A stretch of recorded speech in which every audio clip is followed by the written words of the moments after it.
rnz.co.nz.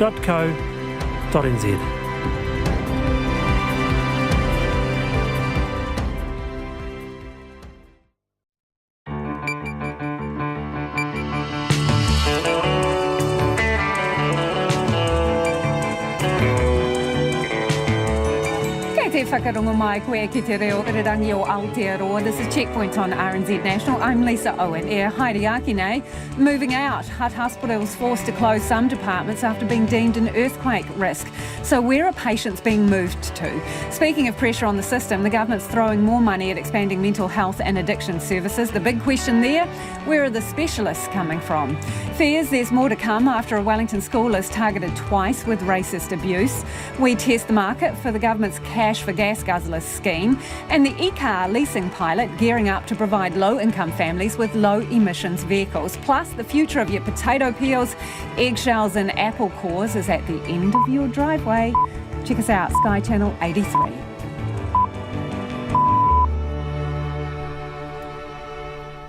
RNZ News at 5. Ahi Marie, I'm Evie Ashton.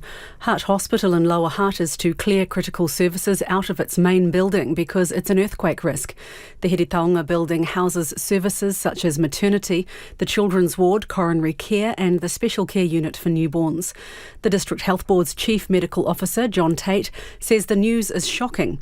He says the move won't happen straight away because the building's not an immediate risk, but plans are underway about what to do. We're talking about almost all our services. So it's, planned care, for instance, surgery, we may be able to use the private hospitals. We may be able to use some aged care facilities. They're the things that we're looking at in the first instance. Dr. Tate says patients who need care will still get it. Students at Tawa College, north of Wellington, have told of their fear as they went into lockdown this afternoon. Police say one person has been seriously injured in an incident just after 2 p.m. and another has been taken into custody. They say it's an isolated attack. Our reporter Kirsty Frame is at the school and has been talking to students. Students were in their classes this afternoon. Alarm bells went off. They didn't stop going off, and that's when teachers told their students that they were going into a lockdown, and they got sent into their rooms and stayed put for the next hour and a little bit. They said that, it was quite a scary experience for them. Students were let out of the school just after 3:30 and staff have been leaving in the last hour. The Finance Minister is standing by the approach being taken to reducing agricultural emissions, with accusations the sector's being let off far too lightly. The climate plan contains a significant investment into researching the best ways to drive down emissions out of a fund farmers don't contribute to. Grant Robertson says nothing's changed because of the newly released plan. We have a target for the reduction of methane. We have a process through He Waka Eka Noa where we are pricing emissions, and we have a timeline to reduce those emissions. So that didn't change yesterday. What did change yesterday was that we're getting alongside the sector to actually support them to make those emissions reductions. The farming industry is due to start paying for emissions from 2025, with work still ongoing to determine exactly what that will look like. Residents living near a damaged wastewater plant in Christchurch will receive compensation for having to put up with the stench. Sulphuric fumes from rotting material have affected up to 90,000 people in the suburb of Bromley and surrounding suburbs since a fire in November last year. Some residents have complained their power costs have increased because they've had to keep doors and windows shut and run dehumidifiers to manage the smell. Councillors received a briefing from staff today on different options to support residents and will confirm funding and plans in a meeting next Thursday. Work to remove the rotting material began last week and is expected to be finished in September. Food waste advocates are calling on the government to set firm targets to reduce food waste. The government wants to roll out curbside collection of food waste for most urban households by 2030 as part of its emissions reduction plan. The plan also includes more investment in waste infrastructure and helping businesses to reduce their food waste. Love Food, Hate Waste project manager Sarah Pritchett says advocates want to see the government commit to halving food waste by 2030. We think there needs to be a definitive commitment by the government to say, yep, we're committed to halving food waste. We've done all these, we're going to implement all these programs, but just to make that commitment and have, a target is really important. so that we all start taking steps to reduce food waste. Sarah Pritchett says the plan is a good start. To sport, and the All Whites coach Danny Hay says it was always a long shot Saprit Singh would be fit to play in next month's Football World Cup playoff match. The German-based midfielder continues to battle a persistent groin injury and ruled himself out of the squad named today for the game against Costa Rica in Doha. Hay says Singh is still feeling pain and also needs to think long-term at an important time in his career. The reality is, if he comes away with us and we try and force him to play, or he tries to force himself to play, and something goes wrong, then he probably sets himself back significantly. And if we do make the World Cup, really could put that at jeopardy, so it just wasn't worth it. The New Zealand swimmer Lewis Clareburt hopes his World Championship prospects won't be impacted too much after he contracted COVID-19. The Tokyo Olympics finalist is currently laid low by the virus and hasn't been in the pool for a week. He admits it's not great timing, but plans to resume training later this week if he gets the all clear. With all the health and safety stuff that happens around, I guess, swimmers and athletes, especially because us swimmers are quite a cardiovascular sport, that's where COVID sort of hits you the hardest. The Māori All Blacks will play 2 midweek matches against Ireland during their 3-test tour to New Zealand. The games will be in Hamilton on June 29 and Wellington on July 12th. The Māori side has won both their previous matches against Ireland in the past 130 years, in Dublin in the late 1880s and Rotorua in 2010. And Newcastle has beaten Arsenal 2-0 in football's English Premier League to deal a major blow to the Gunners' chances of qualifying for the Champions League. That's the news.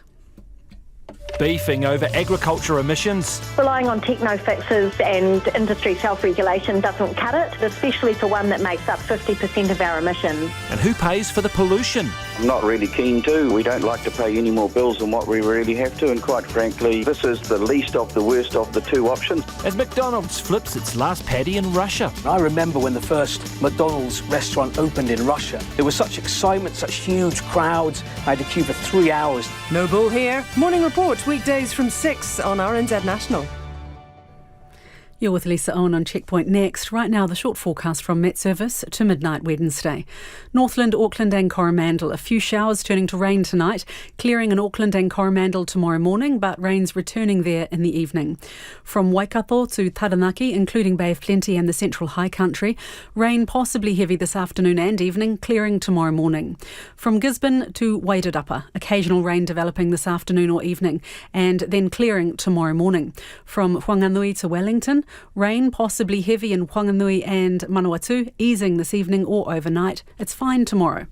Nelson, Marlborough and Canterbury, showers today, fine tomorrow. Otago and Southland, occasional rain clearing this evening, cloudy periods tomorrow. From Bulla to Fiordland, periods of rain with some heavy falls and possible thunderstorms in Fiordland and southern Westland, easing to isolated showers in Bulla tomorrow. And for the Chatham Islands, cloudy periods, rain developing late afternoon and then clearing tomorrow morning. It's 7 minutes past 5. I'll have news headlines for you at 5:30. Nā mihi iwi, tēnā koutou katoa, no mai haere mai ki Checkpoint I tēnei rā, ko Lisa Owen tēnei. Hospital care is on the move for potentially thousands of people in Hutt Valley as the hospital's main building prepares to close. It's been deemed an earthquake risk. It houses critical services like maternity, the children's ward, coronary care and the special care unit for newborns, all of which is now under review. Services will now need to go elsewhere, meaning it has implications for the entire Wellington region. Health correspondent Rowan Quinn reports. John Tate is the Chief Medical Officer, essentially the head doctor of both the Wellington and Hutt hospitals. He says the news has come as a bit of a shock to him and his colleagues. I think we have concerns about all the services, to be honest. Your maternity's there, but we've also got, we're coming into winter with general medicine. We've got planned care that we need to try to keep up.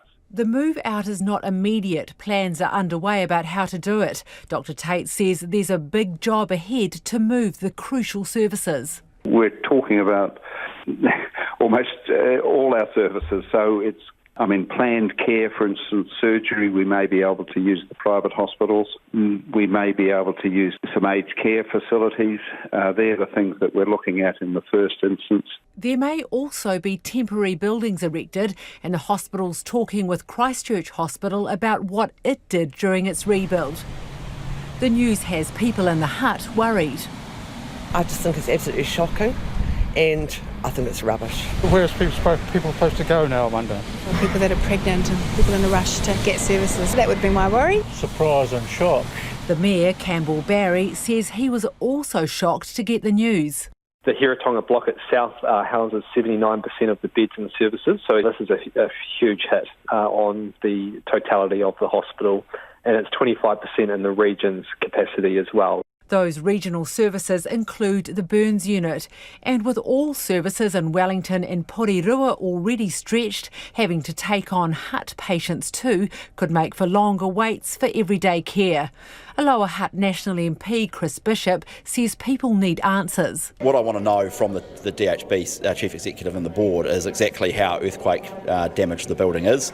Is there some remediation that can go on in order to make sure that we don't have to exit the building and reallocate beds and reallocate people who are in those beds around the rest of the region, because this region is under strain as it is with COVID. The DHB says it made the decision 4 days ago after the board reviewed new engineering advice. It says the building is an earthquake risk, although not an immediate one, but any work to strengthen it would be so disruptive to patients they had to close. The Mayor, Campbell Barry, wants to know what the plan is from here. My main concern really is that this, alongside this announcement, there isn't a commitment at this stage for a full rebuild or refurbishment and ensuring that those services that are currently there will remain in the long term.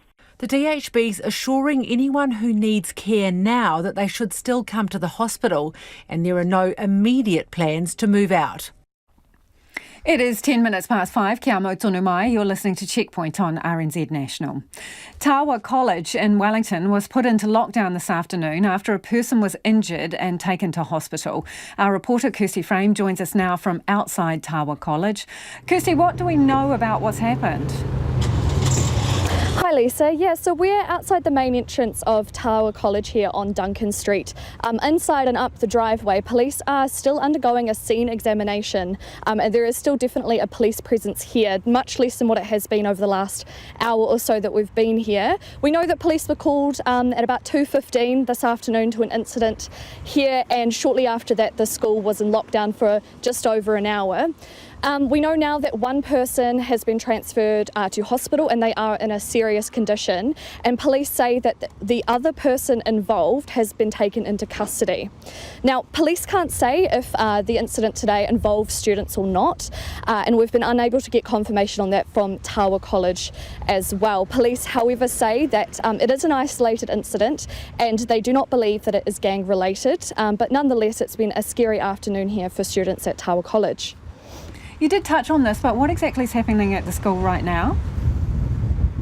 So there's a scene examination up in the school, and there have been a little bit of, I've seen some police officers roving around over the last hour or so.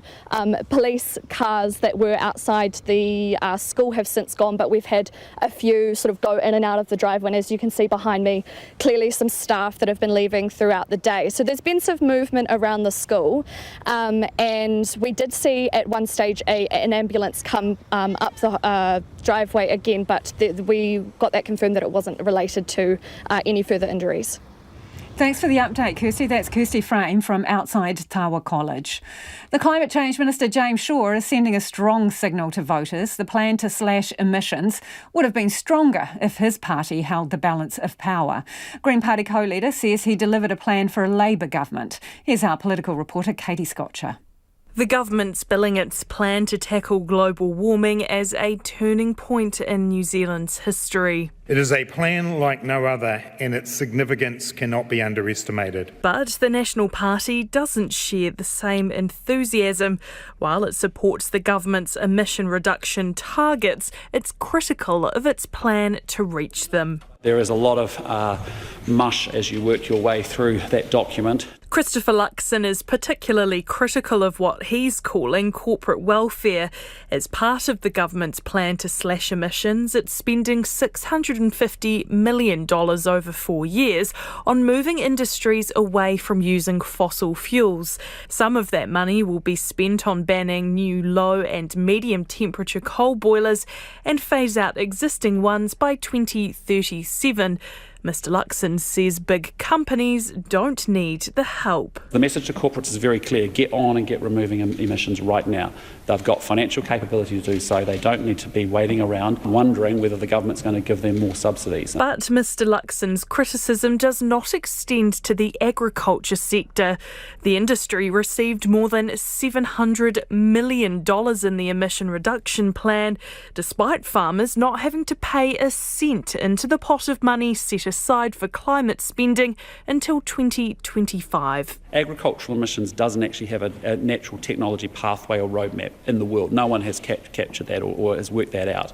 We need to be able to develop that. I think we should back ourselves as New Zealanders to actually go off and do that work. ACT leader David Seymour says the National Party is being weak. All they needed to do was cap New Zealand's emissions and allow consumers to choose, conscious of the price that they will pay for emissions trading scheme units. National has not yet explained how it would reach New Zealand's emission reduction targets. Mr Luxon says that plan will come next year in the lead up to the election. I look forward to the National Party's proposals because to date they haven't had a single one. All they've done is propose everything that's come out of government to achieve emissions reductions. Climate Change Minister and Green Party co-leader James Shaw says his party isn't planning on doing the same, with many initiatives in the emissions reduction plan being similar to his party's own policies. I've delivered an emissions reduction plan on behalf of the government, and it is a Labor government, and so by definition it has a Labor hue to it. Mr Shaw says the government's plan to slash emissions would have looked different if the Green Party held the balance of power. A greener hue would require more power after the next election. The government's promising to take some of the pressure off child and adolescent mental health services as part of a $100 million budget spend over 4 years. It includes $27 million for community-based crisis services, including home-based respite and community crisis teams to help get people out of hospital. Almost $19 million for specialist child and adolescent mental health and addiction services. Workforce development gets $10 million, but the big ticket item at $90 million is the expansion of the Mana Ake program, the school-based mental health program that gives children the skills and support to deal with challenging things like bullying, grief and the separation of parents. To talk us through the details, Health Minister Andrew Little joins us now. Tēnā koe te minita. Are you there, Minister? Yeah, I'm here.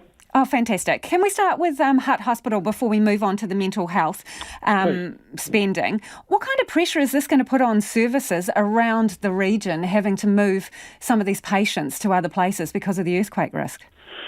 Well, obviously it will cause some pressure and some disruption. You don't move, a building with at least 210 patients in a building into other places without causing that.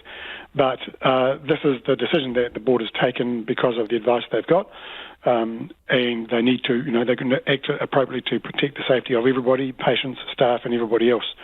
So it will create some challenges for local health services. Will you have to move any of the patients, or do you think any of the patients will need to be moved out of the region?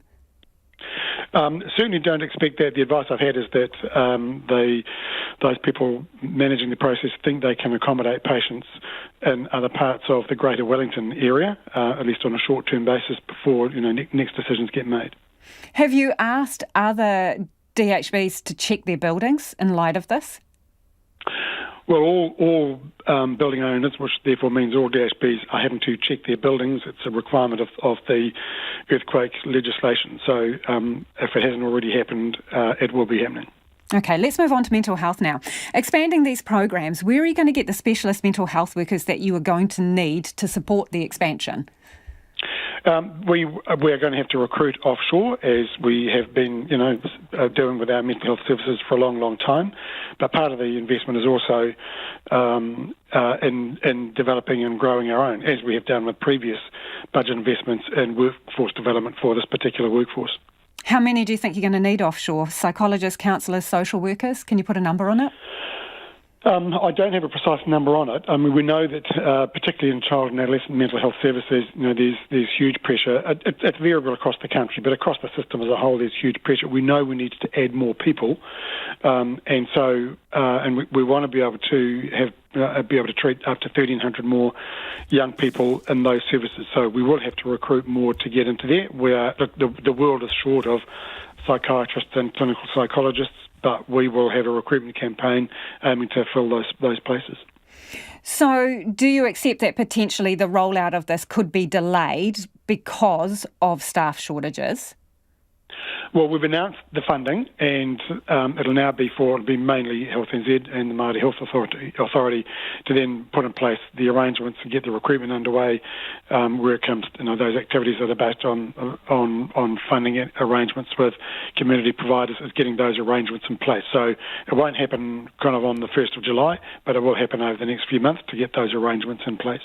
A few months, because according to that Ministry of Health fact sheet that came with this announcement, it said the rollout will be contingent on the workforce that will be developed over time.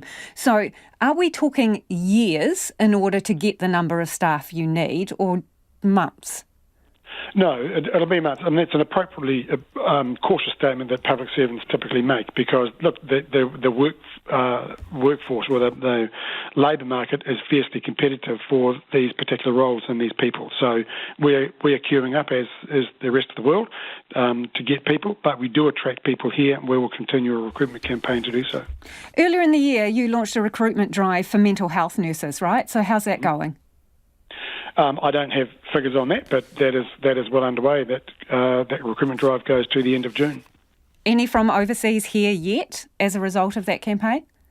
Look, I don't have figures in front of me. Had I known you were going to ask that, I would have equipped myself the figures, but I don't have those in front of me. Okay. How long is the wait list for adolescent and child mental health services nationwide? How long is it?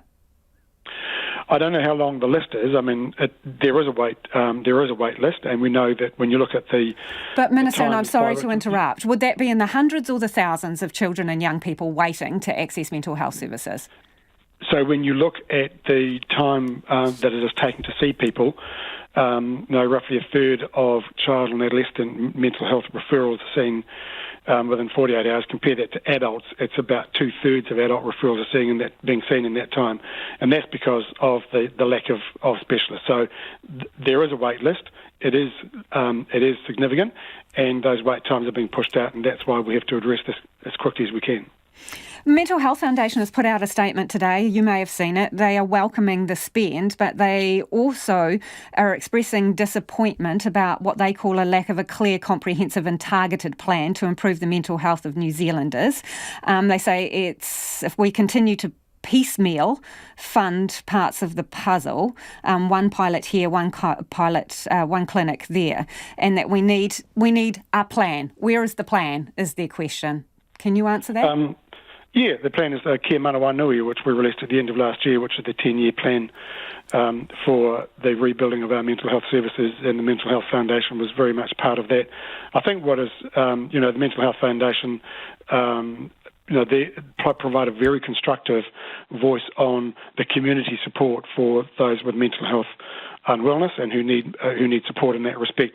And a key part of the investment that I've announced today is exactly that. And it won't be in every town and city across the country. There's 7 or 8 areas that we are targeting to make sure we get better community support. When I get around mental health wards in the hospitals, who are there to treat the most acutely unwell people, they say, every single head of one says to me that what we lack most is good quality community support for those who've been through their acute phase, who don't need to see a psychiatrist anymore, but need good recovery in the community. That's what we're giving priority to, and that will free up space in mental health wards for those who still need acute care but are struggling to get it. Appreciate your time this evening, Minister. Thank you for joining us. That is the Health Minister, Andrew Little. Homai o whakaro, we would love your feedback. Nō reira ānei na kaupapa mō te hōtaka nei. $100 million over 4 years going into mental health services, particularly to take the pressure off youth mental health services. What do you think of the plan? Text me, pātui mai, 2101, tweet us at checkpoint RNZ, or you can email checkpoints@rnz.co.nz. Auckland motorists have told Checkpoint the government's clean car upgrade subsidy still won't be enough to get low-income earners into Aquas, Priuses and Leafs. The government says it'll stump up for those willing to send their old gas guzzlers to the scrap heap, but there's no detail yet on how much they'll fork out.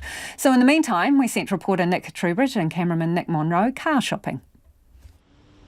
Plenty of electricity-powered potential, but perhaps a little light on detail. Transport Minister Michael Wood says subsidies will be aimed at households earning about $75,000. It'll be for cars no pricier than $35,000 and no older than 8 years. And that's it. Nothing yet on how much you could get for your old bomb. So based on all of that, we've done a trusty Trade Me search, and here's what we've managed to find. First cab off the rank, a 2014 Toyota Aqua, priced at just under $7,000. After that, it's another Toyota Aqua, surprise, surprise, priced at $7,777. And then we get into the Priuses. There's one here, another 2014 model, and that's priced at $9,600. But buyer beware, our cheapest option, just under $7,000, is closing the gap on 190,000 kilometres on the clock. So after some research, it's time to talk to the petrol-powered public. Will this latest push spark an EV evolution? My friend talked about it, saying they can cost anywhere second-hand from $2,000 to up to $15,000. You know, and that's I'd rather have a petrol car. No, not especially attracted to it. I don't do that many Ks, so I don't think there's a huge saving for it. I think they're overpriced. In fact, some on Auckland's North Shore reckon a reality check is in order, suggesting an electric vehicle is way down the priority list of a low to medium income household. My point is that lower income people probably can't afford it even with the grant. Everybody's going to Australia because the government won't damn help them. And they're putting all this money into electric cars. Back to shopping, we tootle around the corner to Turners, where Chief Executive Greg Hedgepeth tells us 60% of New Zealanders are buying cars worth $10,000 or less. The challenge is what is available in a low emission or zero emission vehicle that would be within their price range. Because in the current market environment, a small hybrid at its cheapest within an 8-year time frame would be arguably $15,000 plus. Mr Hedgepeth says there's a significant gap between what lower income earners would typically buy and the cost of a vehicle the scheme would incentivise them to look at. When you get under 8 years or 2014 or newer, then the price is going up exponentially each year it's in there. So if you can get older cars, they'll fall within that price range. But a lot of it's going to come down to what are the parameters that are going to be set around age, mileage and so forth, because that has a major impact on the price of the vehicles that are out there. OK, but what about our 2014 Aqua we found on Trade Me earlier? Price $6,999, kilometres a tad under 190,000. Thoughts on that, Greg? I guess the higher the kilometres, the higher the risk that something's going to go wrong. All these cars have moving parts and over time they wear out. So if you've done 200,000 kilometres in a car, or someone else has done 200,000 kilometres in a car, chances are things are going to start wearing out. But never fear, something else has caught my eye. It ticks all the boxes, bar one. So we've spotted this Toyota Aqua in the Turners car yard. It looks to be the perfect vehicle for the scheme. It's under $10,000. The mileage, it isn't too bad at 140,000 Ks, but the year is 2013. That's 1 year out from that 2014 cut-off. So unfortunately, it wouldn't qualify. So it appears it could be a tough ask, finding the perfect recipe of price point for the low-income household, while also ticking boxes such as the age of the vehicle. Even still, back in Glenfield emerges an EV backer from the masses. It's time to go green, he says. I think it's easy, because this the hybrid car is how is petrol going on right now. So it's easiest, you can buy this one, is good. But most aren't quite there. For now, it's gas guzzler, not green, in the garage. I'm still not interested. I've got a Toyota Vitz at the moment, which is going wonderfully well. It cost me $5,000 and it's still going all these years later. So until that's run into the ground, I'm not buying something else. It would have to be a good offer, you know, like anything. But my car, I've got a really late model car, which is amazing on gas, you know. So, yeah, it would have to be a great offer for me to get rid of it. A bit of a job to do to get the good folk of Glenfield off gas. And if you are listening on radio, you can check out the video version of that story from our two Nicks. We'll put it up on our webpage. And do let us know, what would it take to get you out of your petrol car? Text us 2101 or tweet us at Checkpoint RNZ. A Wellington school has called police in after 2 instances of racist graffiti in the toilets. The vandalism targeting Pacific students at Wellington Girls College has been removed, but some students are worried it will happen again. Our reporter Somya Bamidipati has more. The graffiti first appeared last Tuesday. The bathrooms were closed and the graffiti removed, only to reappear again yesterday. This Pacific student was one of the girls who found it. Just seeing that, especially in the school environment where you're supposed to feel safe, like you just don't feel safe after that, you know? Yeah. I mean, just again yesterday, like finding out that there was another one, it's just even more heartbreaking because they even had the courage to do it again. This Polynesian student says she's angry and sad about what's happened. We could feel there was some racist things going on at school, but like seeing that, you know, it actually just proved to us that, you know, it is true that we are quite like a minority at our school. And so it was quite hurtful. And it's not just Pacific students who are shocked by the behaviour. This Pākehā student says others in the school community share their concerns. A lot of people are reposting it on their Instagram stories just to say that as WGC school we're not proud of it and we don't, like, this is not us, you know, like we don't accept it. Race Relations Commissioner Meng Foon says it's best for racism and bullying in schools to be dealt with immediately. His office receives reports of incidents like this more often than he'd like, but Mr. Foon says it could be the tip of the iceberg. There's a lot that actually doesn't go reported, mainly from Māori, Pacific and Asian people, because they don't generally complain. That they unfortunately keep it to themselves. He says the Commission is always keen to help, but schools often try to deal with racism internally because they don't want to damage their reputations. Wellington Girls Acting Principal Anna Wilson declined RNZ's request for an interview, but in a letter sent to parents, said she was disappointed by the comments in the graffiti, in what should be a safe space. Miss Wilson said affected students have been offered support, and the school is working with its board, Pacific leaders, the Ministry of Education and the police. But Pacific students at the school say more should have been done to protect them. It was a bit slow moving last week to get the police involved. I think that the higher up people need to do better, to be honest. But, yeah, it just seemed like they were trying to cover it up. Well, not cover it up, but you know, they're just trying to hide it kind of for the school's reputation. Police confirmed they'd been contacted and would be meeting with the school to discuss it further. We've received a statement from Wellington Girls College Board which says it will not tolerate racist, sexist or discriminatory behaviour at the school and is shocked by recent events. It says the emotional and physical safety of students, staff and the wider community is the top priority. The statement says the board wants students and staff to know and to see that it values, recognises and affirms their identities, languages, religion and culture.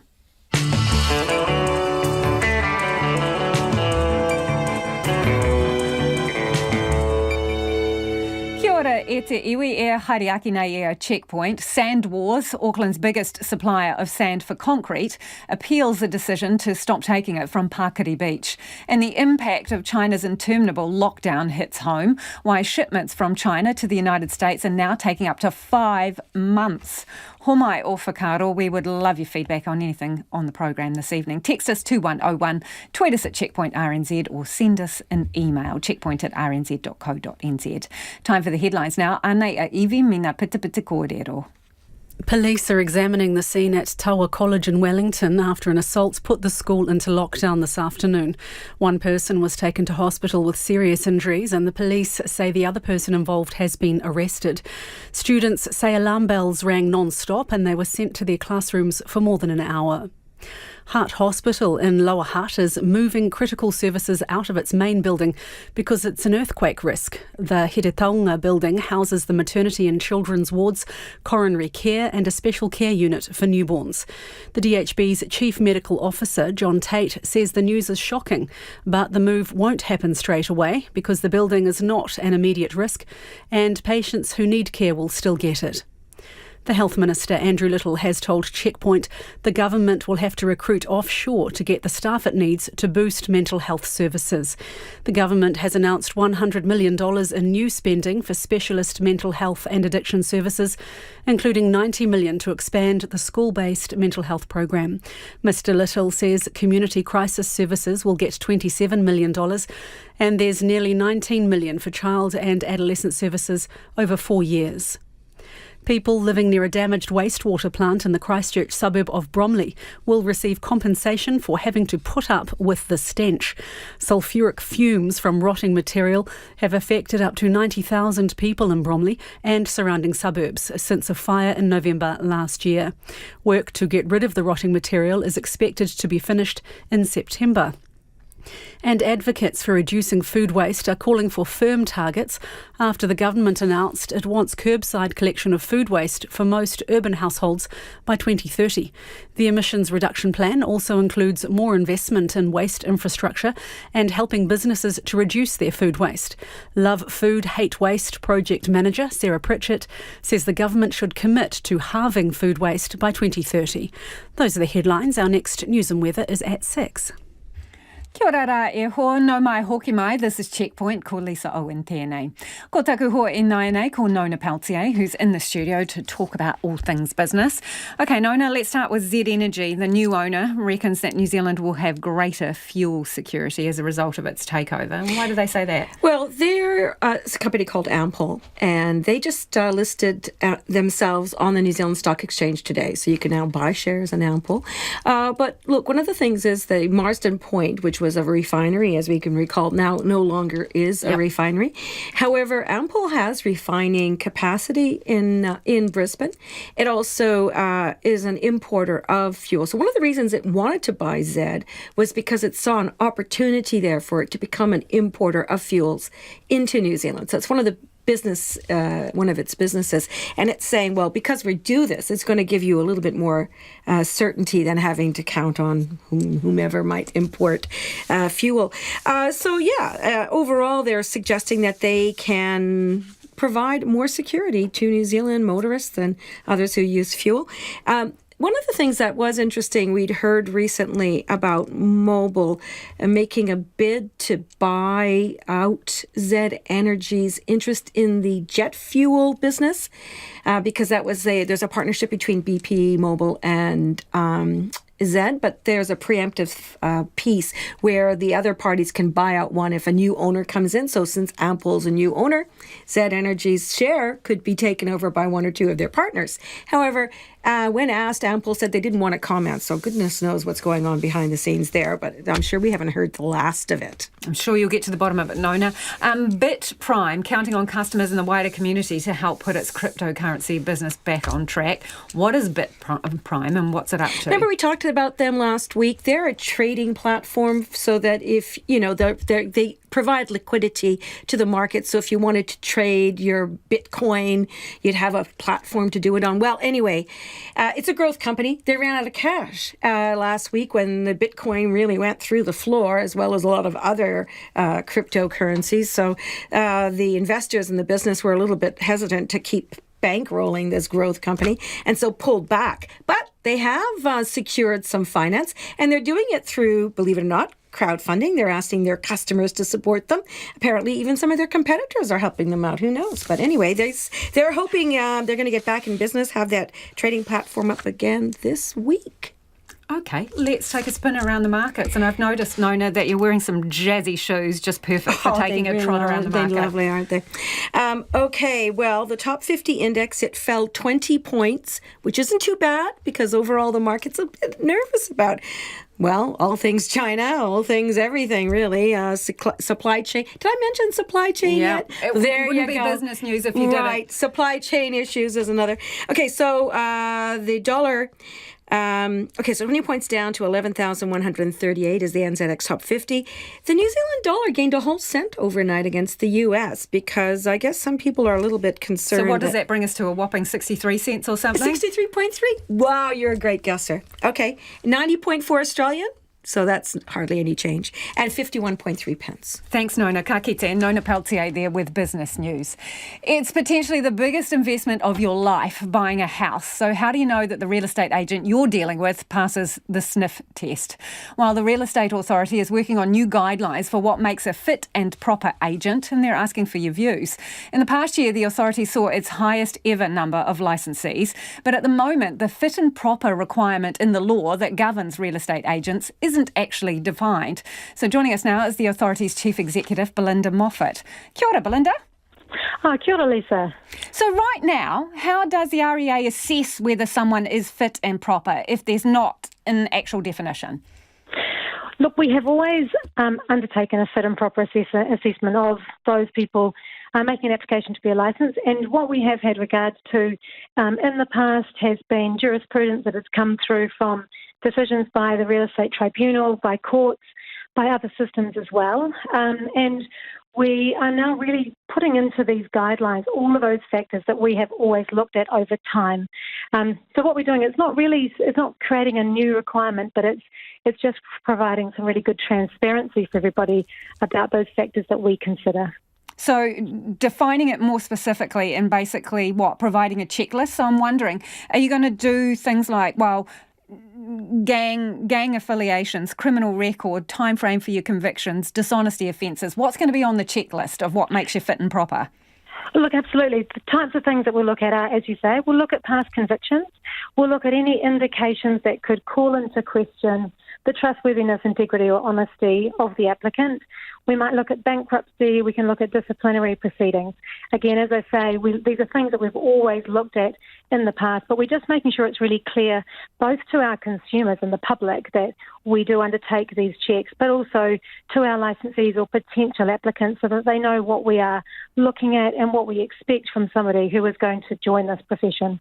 So if you do that, define it and have more hard and fast guidelines, does that mean if you do not pass one of those things, you do not get a licence?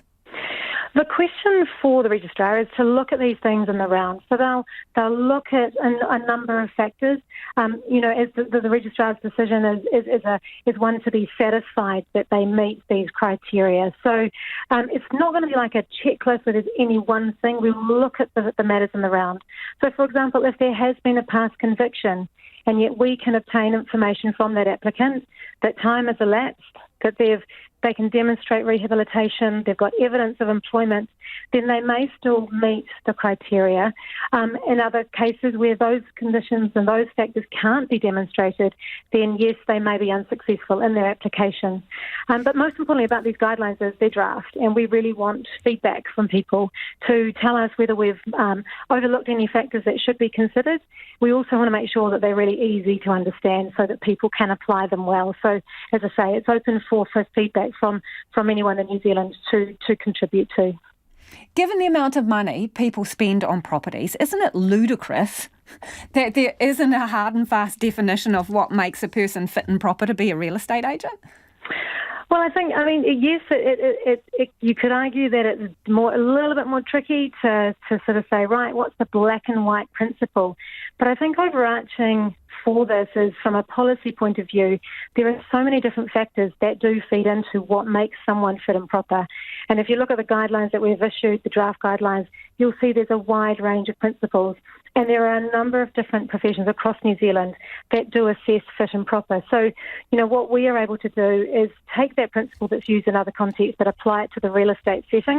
And so we're able to think about the issues that are important to real estate. So, that is things like trust and confidence. It is about handling of money. It's about knowing quite, private and personal information about people who are buying and selling properties, buying and selling businesses and farms and commercial leasing. So we're able to apply it in a way that's right for our sector. But yes, the absence of definition is one of the key reasons why we've undertaken this piece of work, so that as the regulator and as the conduct regulator of this sector, and this really important sector, we can give some transparency to people into New Zealand. How many people have you denied licences to, say, in the last 5 years, or taken licences off? We've declined about 5, which in the scheme of, we've had in the last 2 years, we've had 5,000 new licence applications. So that's a pretty small number, which means that people are really thinking about what information they're presenting to us to enable them to demonstrate that they meet all of the criteria in the licensing requirements that we apply. Thanks for your time, Belinda. That's Belinda Moffat, who's the Chief Executive of the REA. Now, as you said, they're defining what's fit and proper for the purposes of getting your real estate licence. Let us know what you reckon. Text us on 2101 or tweet us at Checkpoint RNZ. Interesting that there isn't a definition given the price of houses. Auckland's biggest supplier of sand for concrete is appealing a decision to stop taking it from Pakiri Beach. McCallum Bros have been sucking up sand from 3 different depths, but Auckland Council's decided the risks are too high for it to keep extracting from the far shore section of the coast. Industry reps say it could lead to a shortage of sand for construction, infrastructure and sports grounds. Reporter Katie Todd and camera operator Marika Habazi have the story. For more than 80 years, the soft white sands of Pakiri Beach have been sucked up by the boatload and carried down to Auckland. Some gets churned into concrete for major infrastructure projects. You'll find it in the Sky Tower and the Harbour Bridge, and new projects like the City Rail Link.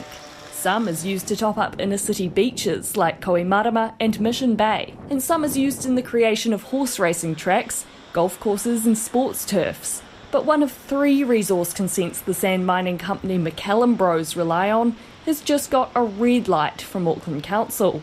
It's declined a request to take another 2 million cubic metres of sand from March 2023 to March 2043, from between 25 and 40 metres from the coast. Some Pakiri locals have fought long and hard for this, saying it's high time authorities recognise the environmental impacts. There used to be a very high sand dune beyond these ones here on the shore that the tara iti, or the fairy tern, used to nest on it, and they're actually programmed to land their nest, but that has gone. And so every year they land on the flat, and every year the king tide sweeps away the babies. So it has made a big, big difference to that population of birds. Charlie Haddon's been living here for more than 50 years and can hear the thudding of the sand mining barge at night. She says local shellfish and crayfish stocks have declined in her time living there. She thinks it's because of the sand mining vessels sucking up all the seagrass and shells in their path and spitting out broken pieces. Auckland Council's commissioners say McCallum failed to supply evidence that continued sand mining won't harm the seabed, beach or marine and bird life. The company's Chief Operating Officer Shane Elstob plans to challenge Auckland Council's decision in the Environment Court. We don't believe they really took notice of the facts. A lot of the decision was based on anecdotal evidence that wasn't based on the report. So we just simply don't agree with the findings. And we think there is a basis for an appeal on that basis. The company says the environment will be worse off if the sand is taken from elsewhere. Beyond Pakiri, the other main source of sand for Auckland concrete is the Kaipara Harbour on Northland's west coast. Shane Elstob says taking more sand from there and then trucking it down to Auckland would churn thousands more tonnes of CO2 into the atmosphere each year, raising road congestion and transport costs. There is a real scarcity of sand, and those volumes aren't easy to find, consented volumes. So there's a real problem looming. Simon Gundry, who has been a concrete contractor in Auckland for more than 50 years, says 2 of the city's major 4 concrete suppliers use Pakiri sand. He says the construction industry already has enough shortages to deal with. Chronic shortages, we know, that widely spoken about the jibboard shortage, the timber shortage. In my own field of concrete construction, it's a major problem every week trying to source concrete and program jobs, and I think most construction companies are like that in the Auckland area. But environmental campaigners at the Pakari group Save Our Sand are dismissing the industry's claims as scaremongering. They think a concrete supply crisis is unlikely.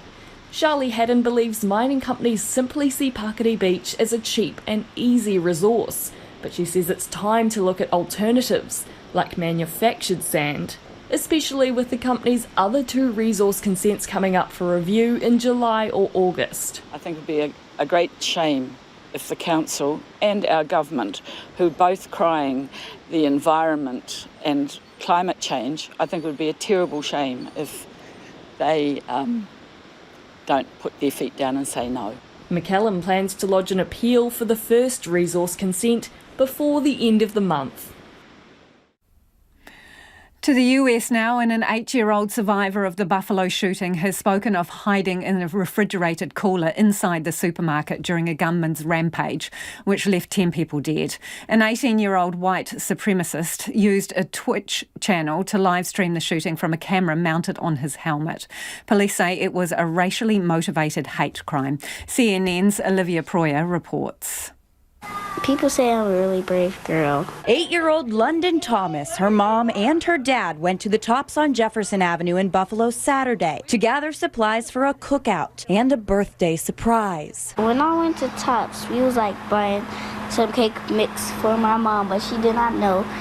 She was like at the meat section so we could grill. And then, as this family was separated, shots rang out. Once they never stopped, you just gotta think like, I know I'm not in the situation that I thought I'd never be in. London and her dad, Lamont Thomas, rushed to the back of the store, hiding in a cooler, Lamont's hand over London's mouth. We went to the back of the store where the milk is, and the door was locked and we could not get out until like the manager opened the door. Then we had to go out the back door. And then, the cops lead us out. At that same moment, gallons of milk were exploding around London's mom, Julie Hartwell, as bullets ripped through the store. She says she could hear the suspect's footsteps getting louder. First instinct was dropping down to the floor of my chest and, not really trying to put my head up, not really trying to look at anything, just focusing on trying to get somewhere safe. But at the same time, I'm worried about my daughter. I was scared for my mom. I did not know what happened to her because she was at the front and I was at the back. I didn't know where she was. I thought she was gone. London and Lamont ran out of the back of Tops and ended up on this side of the building, whereas Julie ended up on the other side of the building. She says those 20 minutes they were separated were some of the longest moments of her life. 20 minutes later, they gave me London, and that was the most longest wait I ever had in my life. Throughout all of the chaos, London says she never felt scared because her dad was there. Do you think your dad would always protect you? Yes. So you felt safe just because you were with him? Yeah, my dad. Now, London's happy to be back with her family, especially her mom. I love her a lot. Is she a good mom? Yeah, she's the best mom that I ever saw in the whole entire world. Australia had been warned this year's flu season would be bad after 2 years of COVID-19, and it's starting to hit. There's been a sudden rise in cases over the past fortnight. Last year, there were around 600 confirmed cases of flu, but this year so far, there's already been 10,000. The ABC's David Sparks has more.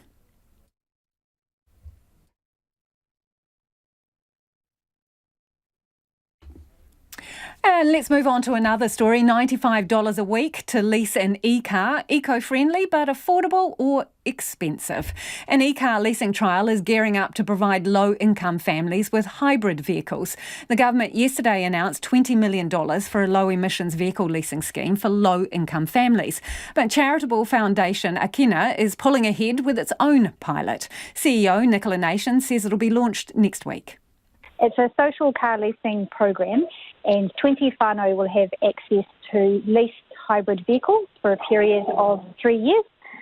During that time, the vehicle will be fully maintained, it'll be warranted, it'll be insured, including having tyres regularly replaced, etc. And after the 3-year period, they'll have an option to upgrade that vehicle if they want to. Just so I've got it clear, will the vehicle be exclusively theirs to use rather than a car that they have to book and pick up when they want to go somewhere?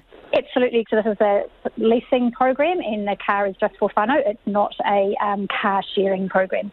So where do the cars come from and do the families have to pay at all? This has been set up as a self-sustaining social enterprise model. The whānau pay a weekly lease amount through to the owner of the vehicle, which is the Manukau Urban Māori Authority. It's around $90 to $95 per week, and that's all inclusive of all the costs. Is that affordable for the families that you're working with?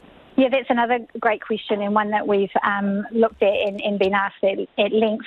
The reason that this is affordable amount is because it's all inclusive, and the research that we did and the consultation that we did with whānau who were impacted by bill shock was that the regular weekly cost could be budgeted for and managed. The problems or the challenges came in when a vehicle needed a new set of tyres, or when an uninsured vehicle might have a crash. And then in those instances, whānau were led to the payday lenders and getting into those situations of loans at very high interest rates, etc. Then the advantage of the social car leasing program is that we have managed to pull cars into the fleet, which also have low emissions as well as other benefits for whānau. How have you identified the families? So the Akina Foundation identified early on that for this to be successful, we needed to work with a trusted partner in the community. So we used our networks to identify Muma as a community partner, and they are the ones who are identifying whānau within their own communities. And for this pilot, how long do they get to keep the car for? For 3 years. Is it likely in the future that you might try with fully electric vehicles? Absolutely. We want to try with fully electric vehicles as soon as we can. One of the reasons for starting with hybrids was in part around the charging infrastructure and the challenges of needing to park off the street in a secure location to park a vehicle. So we've started the pilot with hybrids, but we very quickly want to move and scale into that EV space. Yeah, because that's what I was going to ask you. What are you supposed to do? Run a lead to your house? Yeah, exactly. And Akina has been in discussions with ECA and other parties around how we could support, if we were running another pilot, support the local charging infrastructure for whānau domestically so that they can feasibly run an EV in their households. In terms of the 20 families that are going to be involved in this pilot, whereabouts are they physically? What part of the country? One in Wellington, there's some in Auckland. We expect the majority to be in Auckland, and some are in Te Taitokoro as well. How do you measure the success of this, Nicola? So Akina has built an impact model that's looked at the outcomes it's wanting to achieve, and we're collecting data through the period to look at the success of it. And I think there's many factors actually. There's a wellbeing measure as well as a cost of living measure as well as reduced carbon. Is there any onus on the family to get rid of any other vehicles that they have to be part of this? Not at this stage. That's certainly not something that they're required to do as part of this pilot program. I think that's something that might happen organically or as people see the benefits of the lease program. And that is Nicola Nation, CEO of Akina, which is launching that lease program for low emissions vehicles next week. A UK footballer has come out as gay, the first male footballer in the professional game to do so for over 30 years. Blackpool striker Jake Daniels says the secret was damaging his mental health. The BBC's Lauren Moss has more. Jake Daniels is the first active professional male footballer in the UK to come out as gay in more than 30 years. Since Justin Fashanu did so in 1990.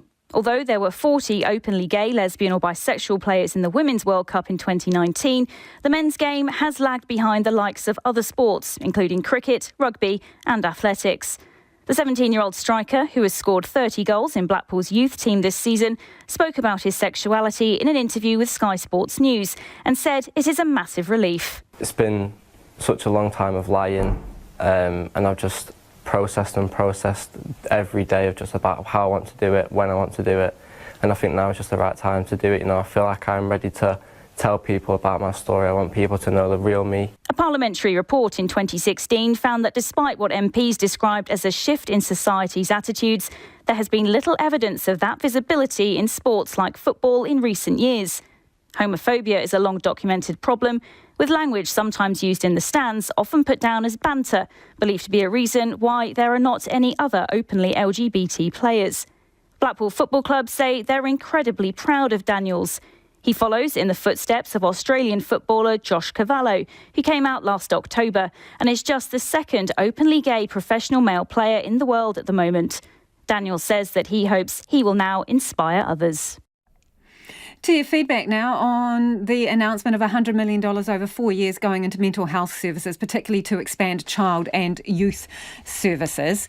This listener says mental health for children and young people are desperately short. Throwing money at it won't bring these services to these young people who need professional help now.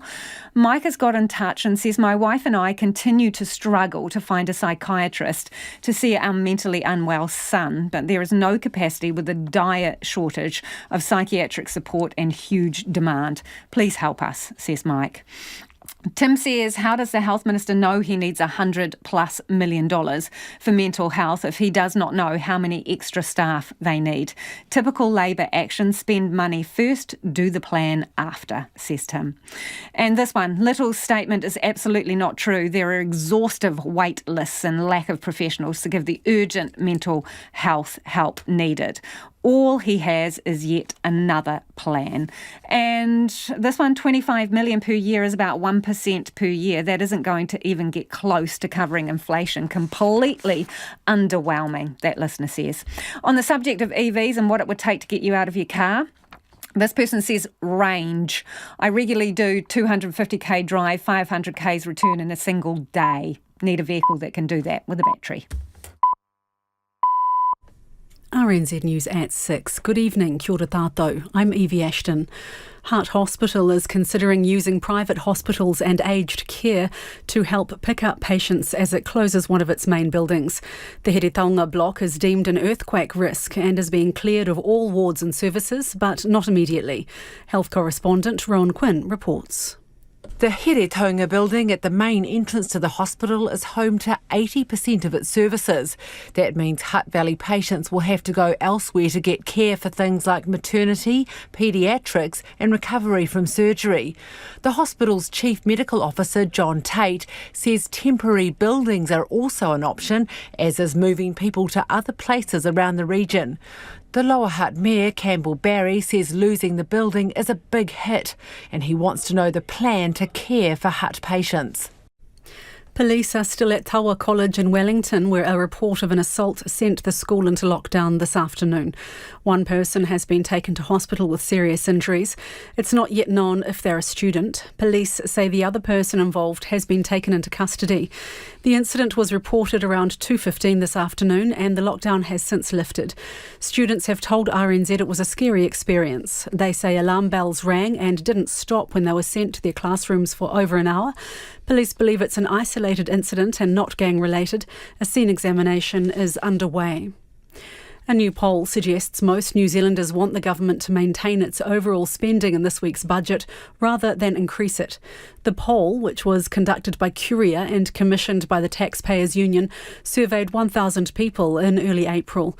Respondents were asked, given the current levels of inflation, do you think the government should continue to increase overall spending in this year's budget or keep it about the same? 15% supported an increase in spending, 65% wanted it to stay level, and 20% were unsure. The Finance Minister, Grant Robertson, had confirmed the budget will include $6 billion of new day-to-day spending, largely focused on health. A ward at Hawke's Bay Hospital is in lockdown to prevent the spread of norovirus.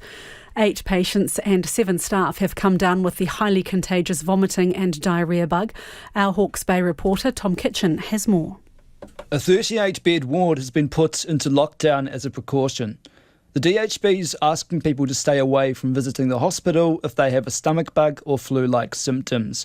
Waiting times may also be extended as there's more pressure on the hospital.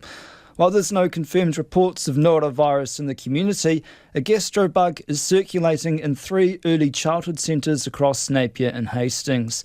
The DHB haven't been able to confirm if this bug is norovirus yet. Washing hands often with soap and warm water prevents spreading these kinds of bugs. A food waste expert says plans to roll out curbside collection of food scraps will have a small but significant impact. The government plans to roll out the curbside collection for most urban households by 2030 as part of its emissions reduction plan. Jeff Seedon from Auckland University of Technology says it will help even if it doesn't look like much on paper. This could have a small impact, somewhere between 2 and 5% in total terms. So it's not a large impact, but it's a significant one that people can actually engage in. Dr. Seedon says if the rate of contamination from other rubbish is low, then it will be easy to manage. The Trade Minister, Damien O'Connor, is set to travel to Thailand this week to sit down with his APEC counterparts. While in Bangkok for this weekend's event, Mr O'Connor will also meet one-on-one with other ministers and visit several New Zealand companies.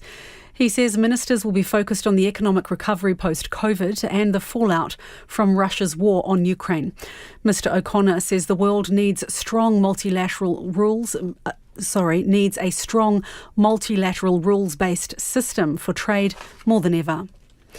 And Ukraine says more than 260 soldiers besieged inside the Azovstal plant in Mariupol for more than 80 days have been evacuated. It's hoped all will be returned home through prisoner exchange agreements with Russia. Ukraine's military says the soldiers have performed their combat task and it's now focused on saving lives. The BBC's Julian Bedford reports.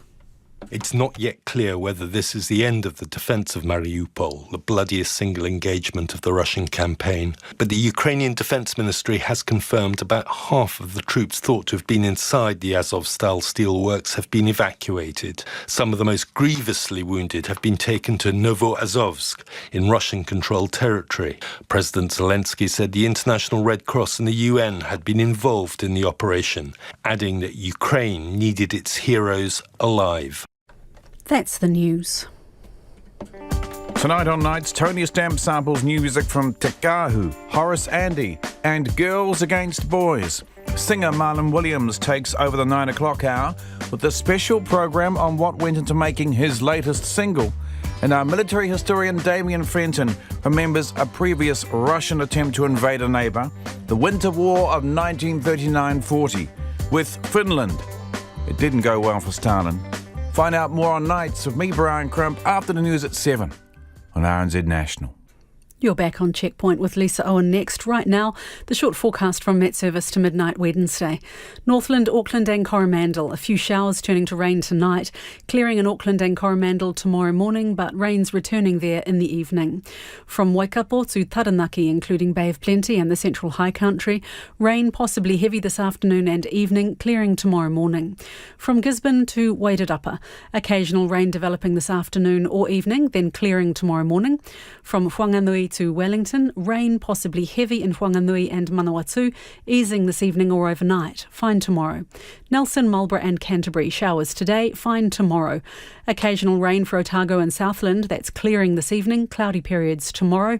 Periods of rain from Bulla to Fiordland with some heavy falls and possible thunderstorms in Fiordland and southern Westland, easing to isolated showers in Bulla tomorrow. And for Te Kohu, the Chatham Islands, cloudy periods, rains developing late in the afternoon, then clearing tomorrow morning. It's 6 minutes past 6. I'll have news headlines for you at 6:30. Nā mihi iwi, no mai hoki mai. This is Checkpoint, ko Lisa Owen tēnei. The Mental Health Foundation's welcoming $100 million more over 4 years for mental health and addiction services, but says a major part of the government's plan is still missing. The bulk of the money's to expand Mana Ake, the school-based mental health program that gives children the skills and support to deal with challenging things like bullying, grief and the separation of parents. It's currently operating in Kaikoura and Christchurch. $27 million is for community-based crisis crisis services, including home-based respite and community crisis teams to help get people out of hospitals. 19 million goes to specialist child and adolescent mental health services and addiction services, and workforce development gets 10 million. Sophia Graham from the Mental Health Foundation joins us now. Kia ora, Sophia. 100 million over 4 years, is that good news or not? Oh, we welcome any investment in mental health services, Lisa, but it is a small investment compared to the size of the need. So what would you like to see more? How much more?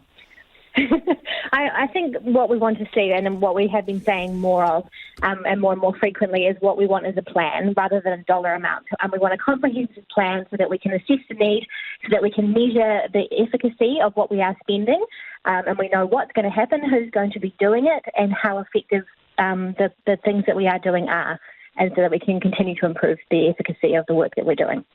So you reckon the overarching plan is missing, right? And I put that question to the Minister of Health, Andrew Little, when I spoke to him earlier in the program.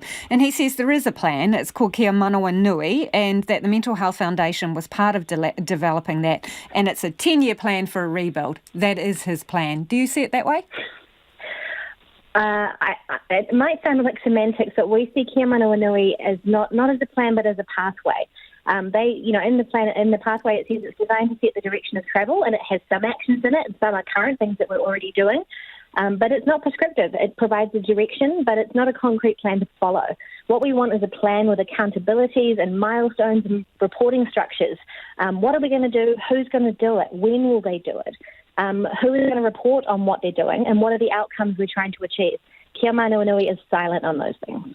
So it's a vision, but not a plan on how to get there, as such, in your view. It's aspirational, and it provides a good pathway. But what we want to know is sort of the 5 W's and the H that you learn in primary school. We really want some concrete plans to lay out exactly what we're going to do for mental health in New Zealand.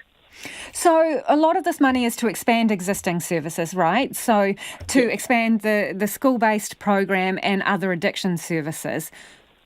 Where are these mental health workers going to come from? I mean, how short are we of people who are specialists in this field? I guess we would agree with the Minister that the mental health workforce is depleted. We are under-resourced. The mental health workforce has been crying out for more support. They're saying that they need more support. It sounds like from what the Minister is saying that we will need to get support from overseas. We need to keep in mind that the best mental health care is culturally responsive and culturally sensitive to the population that we have. So we need to think about the training that we're giving and the best support that we can give to our people, and so that training that we're giving to all mental health workers in New Zealand needs to be appropriate and thoughtful and continuous as we go through our careers. But it's not going to come out of thin air. We can't magic them up out of nowhere. It doesn't exist at the moment. How slammed are the services? Because while we've been talking about this issue this evening on the program, we're getting a number of texts. You know, one of them is from a guy who says he and his wife are struggling to find a psychiatrist to see their very mentally unwell son. There is no capacity within the system, and dire shortages is what he says. Is that experience common? I mean, how slammed are these services? I think that's something that differs depending on where you are in the country, but services are pretty stretched at the moment, and that is something that people are really struggling with, and it shouldn't be happening. You should be able to get help when you need it, and that help should be effective, and it should be well resourced. And that is why we welcome today's announcement that crisis services will be invested in, but at the moment services are very stretched. So, crisis services, as you say, once a person is, critically unwell, what about before that? Is enough attention being placed into programs or services that prevent you needing the crisis service? In some areas and in some places, yes. And I think that just to go back to, I know it sounds boring that we keep going, where's the plan? But really that's why we kind of want a plan, so we can kind of see that people mental health will be supported kind of no matter where they are in their journey. So, of course, we have crisis and acute services for those with the most severe need, and that care is available as soon as they need it. But also that plan ensures we know that wherever someone is on that journey, we meet those needs for those people before and after they reach that crisis point, and even if they never meet that point. And we're not kind of saying people need to just stay at a point of quiet despair unless and until they're at a point of crisis. And we want that plan to include supporting people's well-being. So our mental health can be a resource that we can draw on and people can actually enjoy their lives and live well. And without that plan, it's very, very hard to see a comprehensive picture of are people getting the help where they need it at the point at which they need it right throughout the country. Okay then, having said that, Sophia, mental health spending, a review found in 2019 that despite a large investment, services hadn't improved. How much confidence do you have that this spending is actually going to improve services? We don't know yet, and I don't think we'll know until Thursday exactly which services will be invested in. But I think that they are, we are happy that they are investing in some quite transformational change. We're happy that they are investing in some different areas of change. I think we've got to keep asking for accountability. We've got to keep asking for proof that what we're doing is working. And I think that everyone involved means well. Everyone, no one's kind of looking to spend money on things that don't work, but we just have to keep kind of shining a light on it. Thanks for your time this evening. That's Sophia Graham, who's from the Mental Health Foundation. Some of your feedback on this issue now. Clark's got in touch to say, how does the Ministry of Health expect to attract workers from overseas to work in mental health, like social workers, when social workers currently working in the public health system are paid very poorly, even less than social workers in other government departments, and are currently striking? And this one from a retired nurse who has worked in inpatient mental health here and in the UK. They say in the UK, violence towards staff's not tolerated and seclusion is still used. New Zealand is seen as unsafe. Do keep your feedback coming, 2101. Food waste advocates are welcoming plans to kick food scraps to the curb and save them from landfill. The government wants to roll out curbside collection of food waste for most urban households by 2030 as part of its emissions reduction plan. The plan also includes more investment in waste infrastructure like composting and helping businesses to reduce their food waste. Tess Brunton has more. Food waste in Aotearoa paints a pretty grim picture. The average family wastes $664 worth of food per year, which is probably about 2 shopping trolleys full. And that creates, in total, 409,234 tonnes of carbon emissions. So it's quite massive. That's Love Food Hate Waste project manager Sarah Pritchett. She says food scrap collections can help people to realise how much they're wasting. She wants to see everyone involved in the mahi, including businesses. And it will actually benefit businesses. They should be able to reduce their waste disposal costs when they separate out food waste. So I think it's a win-win, and I think there just needs to be support for businesses to do this in a way that enables them to reduce food waste in their supply chain as well. So they might start asking questions of their supplier and finding out what their supplier is doing to reduce food waste. Food waste advocates want the government to set a firm target. We think there needs to be a definitive commitment by the government to say, yep, we're committed to halving food waste. We've done all these, we're going to implement all these programs, but just to make that commitment and have, a target is really important, so that we all start taking steps to reduce food waste. In Palmerston North, Lucy says her family of 7 doesn't create much food waste, but she's keen to see a food scrap collection. By planning what we're going to have for the weeks, what we're going to have for that day, and make sure that we just have enough for that, not extra, even saving money too. Troy says reducing food waste can be a challenge. Well, kids are a tough one, mate. I don't know what we can really do there. It's not something I've put a lot of thought into. We as a family for dinner and stuff though, the day-to-day stuff is pretty good, I would say. My biggest concern is the packaging that comes with food these days, not the waste of food itself. David tries to compost where he can, but says a curbside food scrap collection would definitely help. That would be handy because I also actually feed a pet rabbit. He does have waste output, but I generally have to collect his food input. So it's not nice to have to, rely on general disposable rubbish bins to store that sort of thing. So hence why, if I can, I try to find a compost. Dr. Jeff Seedon is a senior lecturer at the Auckland University of Technology's School of Future Environments. He says the collection will have a small but significant impact as it's a plan people can engage with. Of course, there are possibilities of contamination with that, like you mentioned with recycling. But I think that with the scale that we have, it is possible that the contamination rates will be quite low, and so they'll be easier to manage. He says the infrastructure for dealing with food waste is growing, but it isn't there yet. The Ministry for the Environment is consulting on household curbside recycling, with submissions closing at the end of the week. It is almost 18 minutes past 6 and you're with Checkpoint on RNZ National. Australia had been warned this year's flu season would be bad after 2 years of COVID-19 and it's starting to hit. There's been a sudden rise in cases over the past fortnight. Last year there were about 600 confirmed cases of the flu, but this year so far there's already been 10,000. The ABC's David Sparks has more. Forget about nasty colds and sniffly noses. When you've got the flu, you know it. Influenza is a much more severe illness, and it's not just a runny nose and a bit of a cough. You often find that it hits you very fast and very hard. Dr. Ken Sang Lim is a GP in Mount Druitt in Western Sydney. High fevers, aches and pains.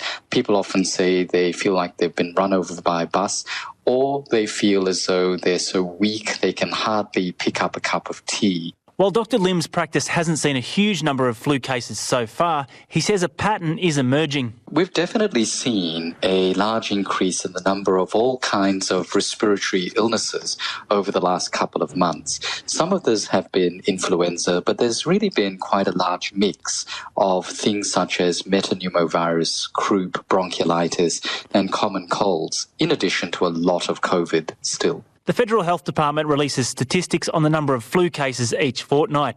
For the first 3.5 months of this year, the numbers were low, but they started picking up in mid-April, and then all of a sudden, more than 7,000 laboratory-confirmed cases were recorded in the 2 weeks until the 8th of May. And I would anticipate that's going to continue to occur. Professor Christine McCartney from Sydney University is the director of the National Centre for Immunisation Research and Surveillance. She expects the next fortnightly update, due on Thursday, will show even higher numbers. I think that's likely. We don't tend to see, influenza just disappear once it gets a big uptick in the community like this. I think we're on track at the moment, from what the data is showing, to have one of the largest flu years we've had in a while. Certainly the rate of rise of cases is similar to that seen in some of our recent big flu years, including 2017 and 2019. Professor McCartney says it's very difficult to model how high influenza numbers will go.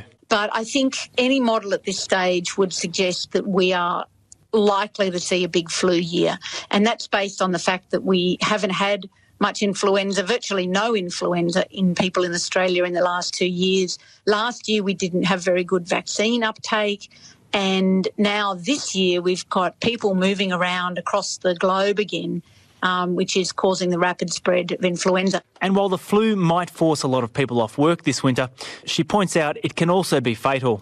When I'm in the hospital caring for patients, I see people who say, my loved one was healthy and I can't believe they've got this complication from influenza. It's why doctors are recommending that everyone get a flu shot. Public servants in Australia have found it difficult to provide Scott Morrison's government with frank advice about how to prepare for climate change. It's thought that's because the coalition has internal conflicts on the issues. The ABC's Michael Shellac reports. Joelle Gergis is a climate scientist at ANU, and even she's shocked at how extreme some of the climate changes are. The sorts of things we might have expected by the middle of the century are actually happening right now. As a resident of the Northern Rivers region of New South Wales, she's had first-hand experience of this year's record flooding. These records are not only being broken, but they're just being completely obliterated. For me, it is really quite confronting to realise that we are witnessing the escalation of these weather and climate extremes in our lifetime. So she's particularly concerned to hear a senior public servant had argued that a series of scenarios used by government departments to prepare for major disruptions caused by climate change should be kept secret because of how contested the issue is within government. The testimony was made before the Ministry of Appeals Tribunal in July last year by a Deputy Secretary of the Department of Industry, Science, Energy and Resources. They worked with a now-defunct group called the Secretaries Group on Climate Risk, which wargamed possible extreme weather scenarios, which the tribunal has ruled should be kept secret. The senior public servant was arguing to stop the release of information about the group's work to the ABC, telling the tribunal the subject was, quote, difficult for the government to grapple with, and also, therefore, difficult for the senior public servants that are involved in it to grapple with, end quote. They highlighted a disagreement between Prime Minister Scott Morrison and his deputy Barnaby Joyce over the commitment to net zero emissions by 2050, saying it made it hard for the public service to provide advice. The revelation has intrigued Cheryl Durrant, a member of the Climate Council who was previously Director of Preparedness and Mobilisation at the Department of Defence. It's sort of another piece of evidence that suggests that the public service has become highly politicised and thus unable to do its job of giving frank and fearless advice to government. China's recent COVID lockdown sent retail sales down 11% compared to April last year, and unemployment rose to 6.1%. CNN's Selena Wang explains how long it will take for the city to bounce back. When the world's factory shuts down, it ripples around the globe. China's COVID lockdowns are jamming ports, choking off supply chains, increasing costs for companies. That leaves American and global consumers waiting longer to get their goods and paying more for them. It is going to be a painful time on prices from goods that come into America from China. And that's a lot of goods. Shanghai, China's manufacturing and financial powerhouse, now a ghost town. Unused factories have been turned into quarantine centers. In this one at the outskirts of Shanghai, medical trash bags are used to protect their beds from the rain. Some offices, now makeshift hospitals. The world's largest container port in Shanghai has been running at about half its capacity for more than a month. 1 in 5 container ships are now stuck at ports worldwide, according to Windward, and about 28% of the backlog is coming from China. Shipments from China to the U.S. are taking 74 days longer than usual, according to the Royal Bank of Canada, with no end to the delays in sight. The orders will take a lot longer. If you thought it was bad in 2021, it's going to get worse in 2022. At least 31 cities in China are under full or partial lockdown, impacting up to 214 million people. American companies from Apple to Amazon, Starbucks, Coca-Cola, and General Electric have blamed China's lockdowns for squeezing earnings. Foxconn, a major Apple supplier, temporarily halted production at its Shenzhen factory for a few days in March. Pegatron, an iPhone assembler, suspended operations in Shanghai and Kunshan plants in April. CEO Tim Cook said last month that China's lockdowns, along with the global chip shortage, could reduce quarterly sales by as much as $8 billion. But for small businesses, this is make or break it. My last order that I shipped to the United States took about 4 to 5 months. We've went over a month without making any money as a business. We've also lost money from people wanting to place orders and not be able to ship them. I'm terrified. I'm terrified that Black Shades could be over. Some factories have remained open by putting workers in a bubble, with staff working and living in the factory. Social media videos show workers at Apple and Tesla supplier Quanta jumping over factory gates. Massive workers protesting COVID prevention measures in the factory, underscoring how hard it is to keep factories open. For decades, relying on China has kept prices for American consumers low. Now that might be changing. There'll be short-term and long-term decoupling, things like zero COVID that could knock you over. So you've got to move some production out of China. China's leadership is doubling down on its zero COVID strategy, despite the devastating impact on the country's economy. And a slowdown in China will be felt around the world. McDonald's is de-arching from Russia. The world's most famous fast food giant has begun the process of selling its Russian business, which includes 850 restaurants that employ 62,000 people. The ABC's Carly Williams has more. One one of the first Western brands to cross what was then known as the Iron Curtain. McDonald's arrived in Moscow to a cheering crowd on January 30, 1990. The Golden Arches were largely welcome, but the Big Macs themselves, not always. I expected more, I think. I like this food. I know about this food. It's all right. I'm glad to be here. McDonald's in the Russian capital signified the end of the Cold War isolation. The company invested $50 million in Russia in 1990, and the Cultural Revolution of the Big Macs was, well, expensive. Big Mac, French fries and a drink is the equivalent of half a day's wages. 3 decades after it arrived, McDonald's says it's begun the process of selling its business and de-arching restaurants in Russia. It's in response to the invasion of Ukraine. Russia editor of the BBC, Steve Rosenberg, was in Russia in 1990 and went to the original McDonald's on the opening day. It was a huge moment. And when it opened, the very first Russian McDonald's, and I was in the queue, and it took me 3 hours to actually get inside. People were so excited to have their first taste of American burgers, and it felt as if, at that moment, that communist Russia was reaching out to capitalist America, that East and West were sort of joining hands, and this was going to be the start of something big, almost as if, this fast, hot food was helping to end the Cold War. So it was a symbol. It really was a symbol of a better, safer future. The world's most famous fast food restaurant and the taste of capitalism brought hope and promise. Dr. Leonid Petrov is a senior lecturer at the International College of Management in Sydney. He explains that when McDonald's started in 1990, Russia was still emerging from economic isolation and stagnation. People would stockpile the hamburgers, like buying 30 hamburgers at the same time, stacking them into the freezer and then unfreezing them every day, and people would eat the whole month. At that time, there was shortage of food in the Soviet Union.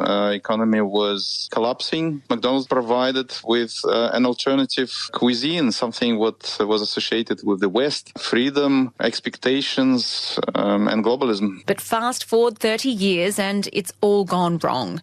Russia and the West have lost their appetite for each other, and it's not just McDonald's. French car brand Renault also announced it's handed over its Russian assets to the government in Moscow, with an option to buy it back within 6 years. It is about time for us to go, but don't forget the Late News team's going to keep you updated throughout the night. If you missed anything on Checkpoint, check us out on Spotify, Apple or wherever you get podcasts. Ko te kaupapa tūtahi a pōpō. Tomorrow, 5 a.m. on First Up, the eve of Budget Day, they speak to a woman who hasn't been to the supermarket in 15 years. RNZ News headlines at 6:30. Kia ora tātou, I'm Evie Ashton.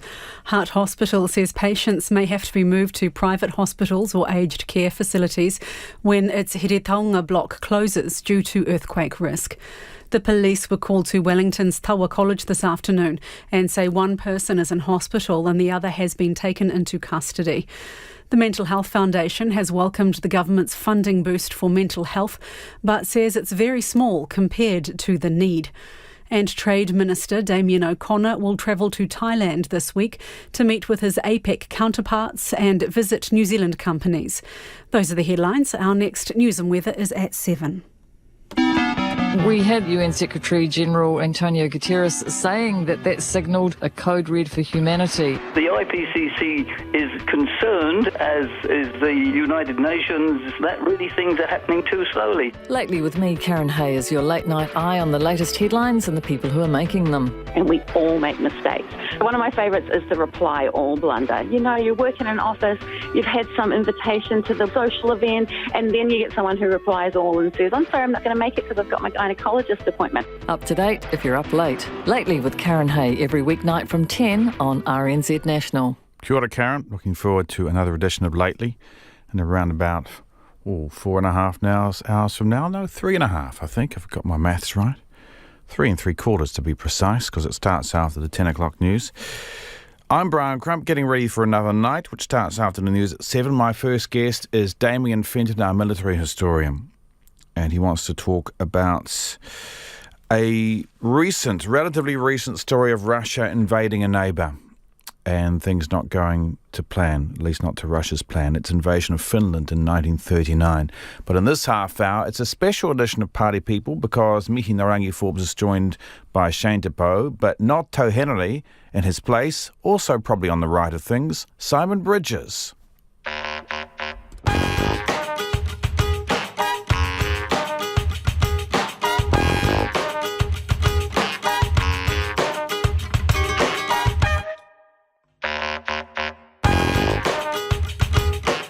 Ngā pika tītoki kei ngā manga maire o te wao nau mai anora ki te pai o Party People.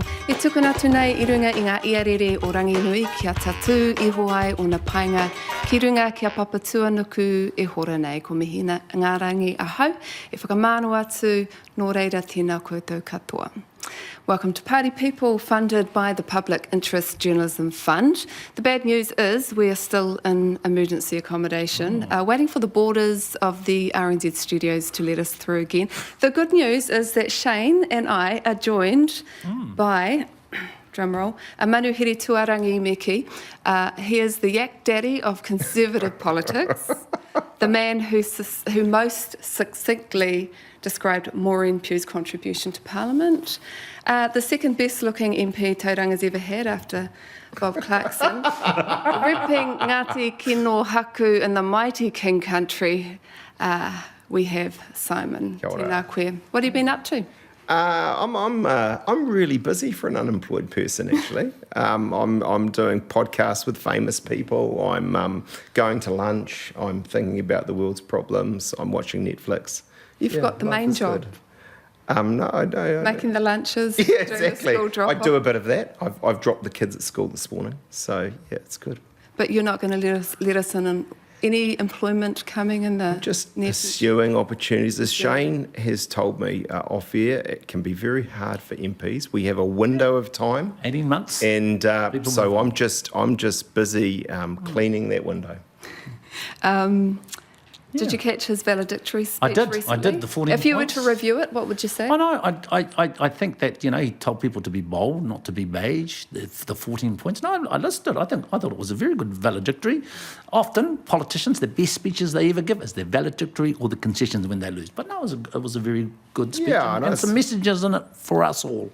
Did you enjoy it? Did you get to the green parrot? I must admit, it exceeded my expectations. I went down not sure. Would I sound like a bit of a grumpy old man? And no, it went well. And the commentators were kind. I mean, people are always nice to you. Well, they're not always, actually. When you're leaving. They're usually. So I got that, and I'm glad. When you're arriving and when you're leaving. Yeah. The gallery's lovely. There's nothing wrong with that. I don't mind that. The other thing even Shane is being nice to me. I just How want to good say, is this? I just want to say this: whether you loathe him or you love him, and there's been times when I've absolutely loathed him, times when I love the brother.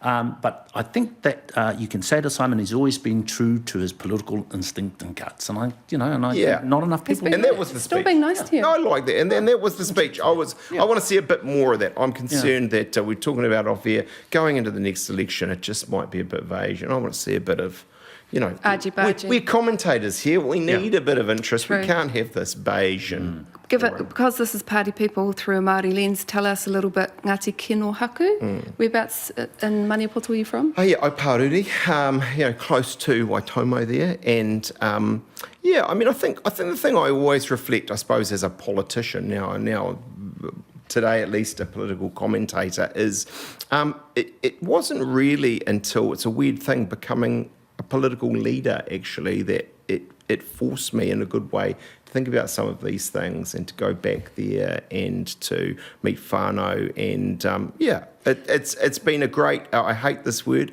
but it has been a great journey. When you were in politics, were you aware that people from Oparure and Ngāti Kino Haku owned you? Yeah. And when you went there, were you Some like, of them. shivers. No, well, every time I talk to the Te Kanawas and all of those ones, they're like, yep, he's from our marae. And what's also true is when I was on the Pai at various places, I always felt actually, even Tainui, Maniapoto country, I got a much better hearing than perhaps I did in other parts of this land of ours. And so I appreciated that. Ka pai. Hey, well, we've had a couple of polls. We've had the tax union poll. We've had the Reid Research poll a week earlier. So basically, 61 seats to ACT and National in the taxpayer union, and 59 for Labour, Greens and Te Pāti, and a bit of a flip for the Reid Research with National and ACT on 59. And if Labour, Greens and Te Pāti Māori got it together, 61. What are you making of these polls? Very close. Because we haven't got a long time here, in a nutshell, is if there's a recession, National is going to win. I reckon that's very clear. If there isn't, still be close. I think then it switches as it gets tougher and harder and experience comes through. I think it's more of a Labour Green game. I will say this to keep it interesting. One thing I thought was interesting about this poll is that actually there's a bit of a malaise in the major parties. Neither of them are at 40, right? So Labour is weak at the moment, right? They've got up against a bunch of things, not least of which cost of living, government expenses, all these things going on. But National's still not actually quite hitting its mark at 40%. And the minor parties, or the third parties, the Greens and ACT, are both doing actually pretty well at the moment. So it's a. I wouldn't say it's. Isn't that how it works when you're kind of in the middle of a cycle, that you see the minor parties pop up and this? Well, I do remember a political leader who spectacularly burned it in 2020. Heard about this stage in the cycle was in the